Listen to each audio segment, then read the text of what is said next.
Hello, I'm Alex, of course, and I'm gonna show you a week of living here in Sweden. It's been kind of hectic, so clips might be out of order, but first I'm gonna show y'all my layover in London. I flew from Charlotte to London. That was like 7 hours, and then I spent 11 hours in the city, and then after that there was like a 2-hour flight to Sweden. I'm all settled now, thankfully, and classes start tomorrow. But yeah, it's been kind of hectic. Hope you enjoy the clips, and yeah.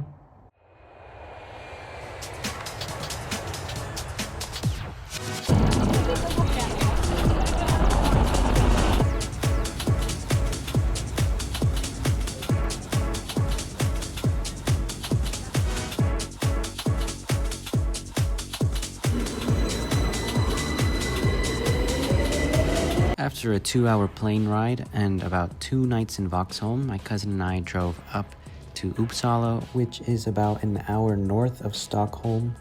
You can see the city from the highway as you're approaching it, and there's a welcome sign. This is the town square, which is the commercial center of Uppsala.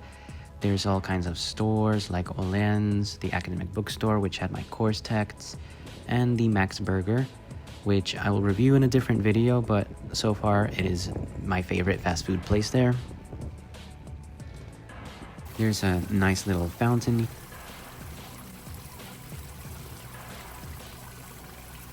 Later I walked around the Firis River, which flows south into Lake Mälaren. This river in Uppsala is lined with a bunch of historic buildings, such as the Student Nations buildings. I'll explain those in another video, but they are the core of Uppsala student life. Of course, I also got boba.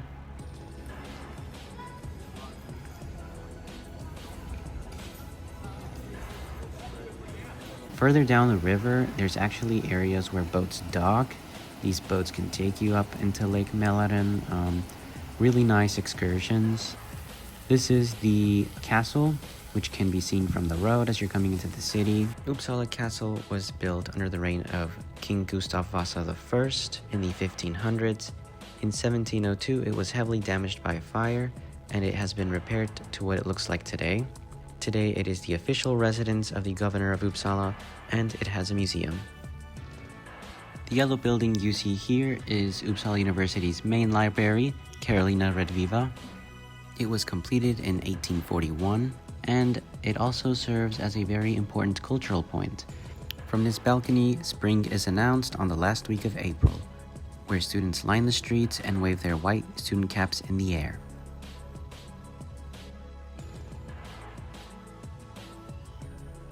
This building here is the main academic building for Uppsala University.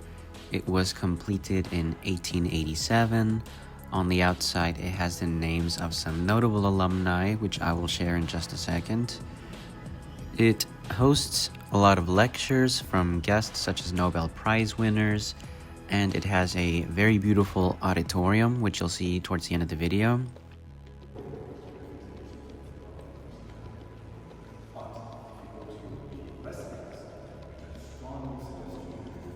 And now I'm going to talk about some of Uppsala University's most famous alumni, so don't get jump scared by the portraits. Anders Celsius was professor of astronomy at Uppsala University in the 1730s and 40s.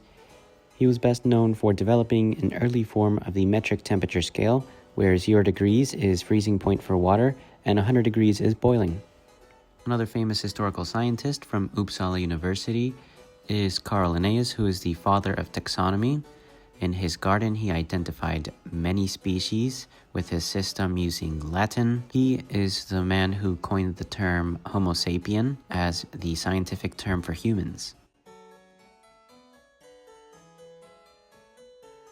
What you see here now is Uppsala Cathedral, which dates back to the 13th century as a Catholic church.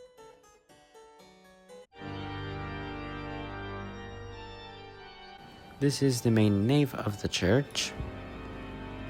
And here is my boy Gustav Vasa I, who is actually buried in the Virgin Mary's old chapel.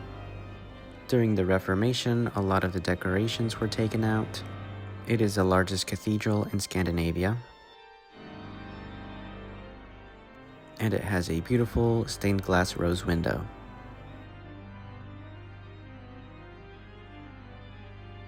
Back to student living. One of the hardest parts about living alone is knowing what to cook for dinner and buying enough ingredients for one portion. On Friday, I was able to attend the welcome reception for international students, which was hosted at the main academic building. There was a mini fair in the entrance hall.